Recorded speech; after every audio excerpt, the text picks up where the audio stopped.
Hey, what's up, guys? Rideshare guy here, and today I'm going to give you a little recap of my trip to Austin, Texas. As you guys know, Uber and Lyft recently pulled out of Austin over a new fingerprint requirement by the city that would basically force Uber and Lyft to fingerprint all of their drivers, all of their new drivers, and actually all of their existing drivers too.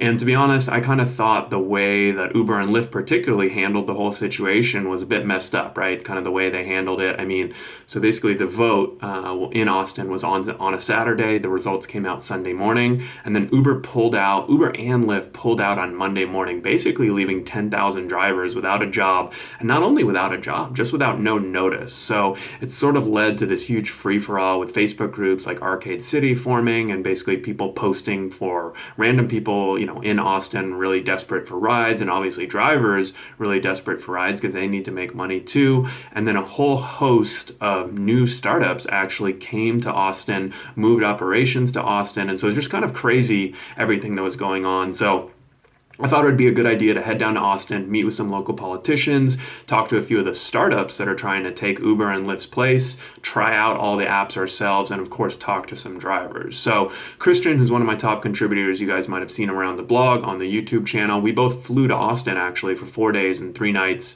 I grabbed a quick JetBlue flight out of Long Beach, and definitely wasn't cheap since it was last minute, but we stayed at an Airbnb downtown right off 6th Street. So I'll tell you guys at the end of the video, I'll tell you guys a little bit more about the fun stuff that we did, kind of what we ate and what we did. But for now, I want to talk about kind of who we met with and what we learned. So we met with a few different people, a few different groups, I guess you would say. The first group of people we met with were a bunch of local politicians. So first off, thanks to RSG reader Anthony. He was a big help actually in setting up a lot of these meetings with us. He's kind of a local, very involved in politics in Austin. So big thanks to Anthony for helping out with that. And we actually met with a few local city council members, Don Zimmerman and Kitchen, right, who was actually kind of the chair of the mobility committee against. Don Zimmerman was actually for, kind of on Uber and Lyft side. And then we also met with a state House representative, Lyle Larson. So it was really great to meet with them, and we were really appreciative that we were able to get in with them. But I mean, kind of our takeaway from this, especially meeting with the city council, was that they aren't facing a lot of pressure right now, right? Imagine Uber and Lyft kind of forced their way into getting this vote, and then they got voted down, right? Uber and Lyft, they wanted to get rid of this fingerprint requirement, and the citizens actually voted. So kind of regardless of who voted or what you think, the city council is sort of in this big position of power because they said, hey, we put it to the public, and the public voted and said no, right? So obviously in the 2 to 3 weeks after Uber and Lyft left, it was sort of chaos and madness, and I'm sure passengers were complaining a lot to city council and news outlets and everything.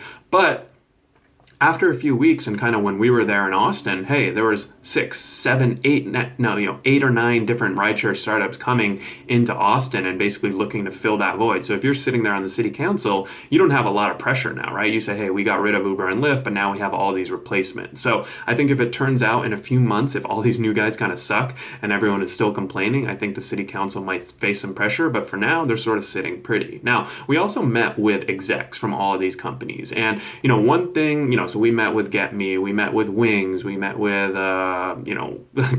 randomly met with Arcade City and a couple others. But, one thing that I really liked about talking to all the founders at these startups is that they were, the execs or Ride Austin, whoever it was we were meeting with, they're very open and very candid with us. Now, obviously, they wanted to tell us how awesome they were so that when we wrote about it, we would kind of put them in a good light. So on their end, obviously, that sort of makes sense. But at the same time, it really did seem like a lot of these startups valued our opinion and like genuinely wanted to meet with us and genuinely wanted to talk to us and cared about drivers. They wanted to see their companies succeed so that they could also help drivers. And when you kind of contrast that with the Lyft and Uber approach, kind of pulling out overnight and sort of like, hey, we didn't get our way, so we're going to bounce, right? I mean, it was just a very different experience talking to the startup kind of executives and Uber and Lyft. And we did actually meet with an exec from Lyft, but to be honest, they didn't really give us much. The PR lady was on the phone the whole time and sort of kind of controlling the conversation. It was really just a different experience.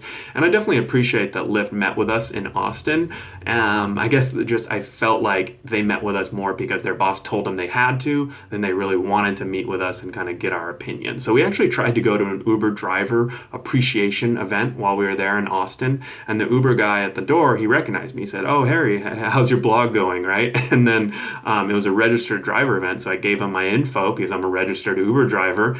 And he said, "Oh, sorry, you're not on the list. You can't get in. Austin drivers only." And I was thinking to myself, dude, you know me. I'm just going to go in there. I'm not trying to do anything shady or nefarious. And but he wouldn't let me in, so whatever, not a big deal. But so that was kind of a funny experience. And then we also obviously talked to lots of drivers when we were in Austin. And I mean, the thing, kind of the sense that we got talking to drivers is that when Uber and Lyft left, it was definitely bad for drivers. It was definitely a bad thing for drivers, especially in the 2 to 3 weeks after Uber and Lyft pulled out. A lot of people didn't expect them to. A lot of people weren't prepared. And it was pretty clear that most drivers were worse off in those first 2 to 3 weeks after Uber and Lyft left. But by the time we got there, kind of in the 3 to 4 week period after Uber and Lyft were gone, now there are more startups. There are Fasten, there's Get Me, right? There's Fare kind of coming into town.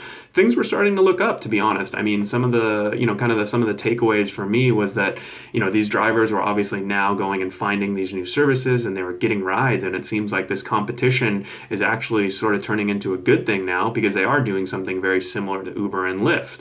So the big takeaway for me was that if you are in a place where Uber and Lyft are, potentially going to pull out of it, sort of just be prepared, because the drivers who were already signed up with Wings, who were already signed up with Get Me before Uber and Lyft even made their announcement, were sort of in the best position and actually made a lot of money, because once Uber and Lyft pulled out, obviously you can imagine there's 10,000 drivers looking for work now. And so they're going and flooding all these small services who maybe only had a few hundred drivers signed up and really just weren't prepared to handle that type of volume. So that's sort of a brief recap. We have more in-depth posts on the blog if you guys would like to check out more about what Austin was like. And I also want to talk about a little bit about the kind of the fun stuff that we did and what we did and what we ate. I mean, we honestly spent most of our time working, meeting, but it was cool because we had one meeting at the Capitol building, so that was definitely cool to go there and check it out. It was a really pretty building. Austin is the capital of Texas, so obviously their Capitol building is really nice. And obviously we had to eat a ton of great food, so we had good barbecue. We had this place called Gus's Fried Chicken that was amazing. And my favorite meal was actually at a place called Torchy's Tacos. So if you guys are local Austin residents, you probably know about all these places. But for me, it was my first time going to a lot of these places, and it was definitely cool. The food was great. And of course, no trip to Austin is complete without going to 6th Street. So we had a couple meetings on 6th Street at some of the bars, and then we checked out 6th Street. But also Rainy Street was a cool area. I mean, we kind of had to check out what the situation was like right at 1 or 2 a.m. and if we'd be able to get a ride home with one of these apps. So we had to stay out and have a couple beers. But so I call that kind of our market research. But it was definitely fun times. And the only really touristy thing we tried to do was check out the bats. So apparently they have 500,000 bats under this big bridge, and we went over to check it out one night, and they all come out at sunset, I guess, to feed on little flies and insects and things like that. But it started raining, crazy heavy rain, so we weren't able to check that out. But overall, it was definitely a fun trip. And I mean, I kind of understand why Uber and Lyft left, but they really kind of screwed over a lot of drivers. And I don't know, I didn't think that was super cool. In my opinion,